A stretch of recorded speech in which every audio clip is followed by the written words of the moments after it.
Hi, in this video I want to talk about something that I've come across a couple of times over the last couple of years, and I think is I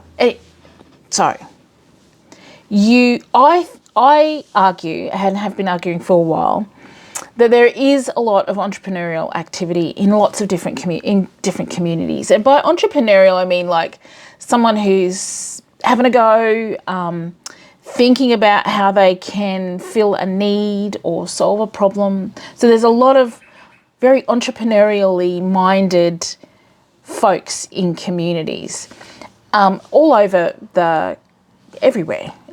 I'm just talking generally, but not all of that entrepreneurial activity is channeled into official business, like business that's on the books. So sometimes you go into a community and you find out that, you know, someone is cooking meals and putting them in Chinese containers, and then they put it on Facebook, and then somebody rings up and then you can go and buy it. And that happens in Facebook groups a lot.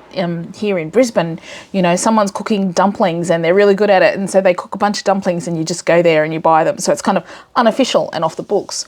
So there's lots of activity happening. It's not on the books. And then in our programs, we will find people come and they're like, oh, I want to start a business and I've been doing all of this activity. How do you know when it's the right time to go legit? How do you know when it's like taking this thing that I'm doing on the side and as a bit of a hobby, to earn a little bit of extra money? How do I know when it's time to actually go, okay, this is going to be official and this is going to grow it? And I think the first decision that you need to make is it has to be right for you and your circumstances.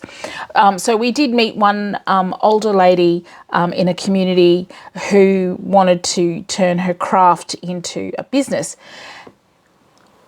And as we were talking through it, and because we can set you up, we can set you up as a business owner, we can, you know, get everything happening.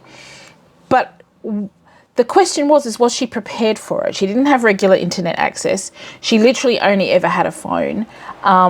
She didn't have access to the markets that she would need to have in order to sell her products at that point in time. And it doesn't mean that we couldn't have worked with her to develop it and that kind of stuff. She's also, I think she's like 70 years old. And so it's like, okay, how much how much energy do you have? And the other thing is no real support systems. So it has to be right for you. And I know that probably sounded a bit ageist in that example, so I'm trying not to be ageist there. But you've got to so if you think about the pros and the cons. So one of the reasons why you would do it is because you can actually generate real wealth. Real wealth as in, I'm not talking again about, you like to use the Lamborghinis. You're not driving around Lamborghinis, but you can have a surplus. You can have money in the bank. By starting a business, you can start to get to that point where you can, you know, buy a house. If you live in a regional community where you don't have freehold land, you could go and buy a property in Cairns, so that, you know, you have wealth for your family, for not just your life, but your children and your grandchildren. So you can do that. You can also create jobs. So you can create jobs for people because you're legitimate. My business is going to grow. I can give other people employment and give other people the opportunity to build wealth and to have stability. So you can do those things. But what are some of the negatives of that? And that's just because I don't like the idea of just launching people into start a business without people really understanding the consequences of it. There are regulations. If you are going to go legit, there are rules that you have to kind of abide by.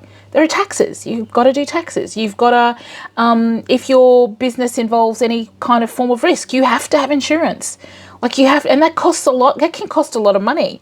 I think our insurance bill is a couple of $1,000s a year. You know, like there's paperwork that you've got to do. If you are selling food and you decide to go legit, then you have to go and get a food license, and you have to have food handling rules and do all of that training and all that kind of stuff. So but you do that knowing that I have this other thing, that there's a payoff at some point in the future. And the other thing about when you're building a business is it may take you years and years before you start seeing the light, before you start seeing the thing that is in the yes list, not in the no list. But by starting a business, the other thing that you do, so when you are a hobby, you can't go for, grants. You can't use there's a lot of the business support things that are available. You just can't use them. But when you are legit, even if you're small, you then get to go, you're on paper, you then get to go and access those things. And, there's things like you can do like subsidies to get employees and all that sort of stuff. So I think one of the biggest decisions you need to ask yourself if you're going to go legit is look at yourself first. Look at yourself and say to yourself, just ask yourself some questions. Can I learn? You don't have to know everything at the outset. You don't have to go and do a business degree to start a business. You just have to be a learner. You have to be able to, oh, crikey, I don't know how to do that. It's okay. I'll go and find the information. I'll ask someone to help me find the information. You just have to be someone who's committed to learning. You have to be somebody who knows how to be organised. I was in a meeting this morning about, where someone was going, oh yeah, they never get back to me. I want to give them all these opportunities, but they never get back to me. So people who don't answer their emails or even read them, maybe they read them, but they don't answer them or they don't pick up the phone.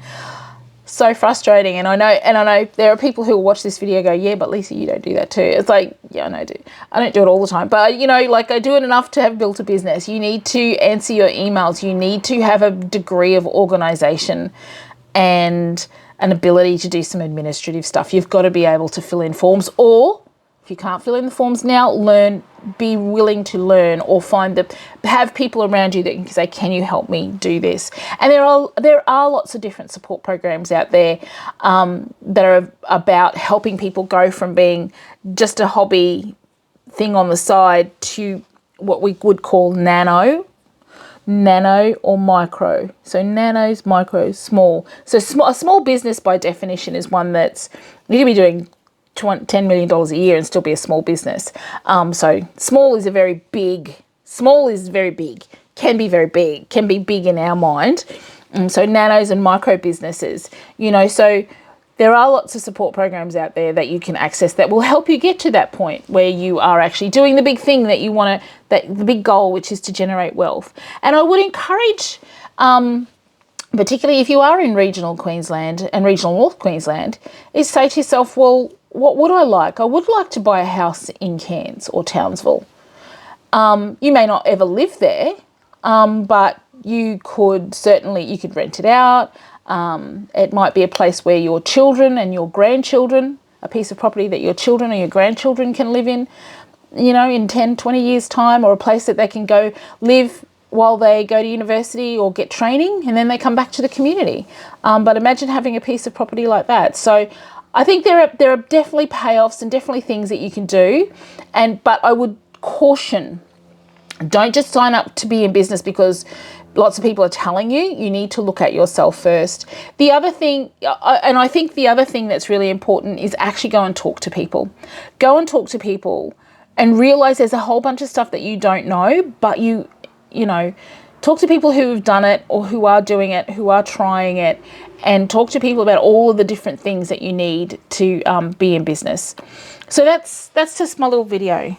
There's a lot of entrepreneurial. That's this week's reflection.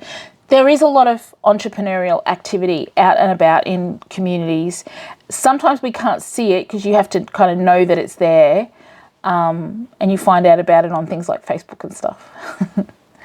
But yeah, there is a cost to starting a business, and that business regulation stuff and those obligations that you then have. If you have an employee, you are obligated to protect them and look after them. So, whereas if you're just doing it on your own and doing it on the side, no one minds if the chicken, well, I wouldn't say that actually. I was going to say no one minds if the chicken's a bit off, but that's not true either. That's not true. Yeah, I would be really careful if I was selling food stuff. But anyway. So that's my reflection. Have a yarn with people. Talk to folks out there in the world who are already doing it. Recognize that there's lots of different supports out there. Look at yourself though. Look at yourself. Can you learn? Are you adaptable? Do you have the grit required, the ability to grind? Oh, look, I'm over 10 minutes. I gotta go. See ya.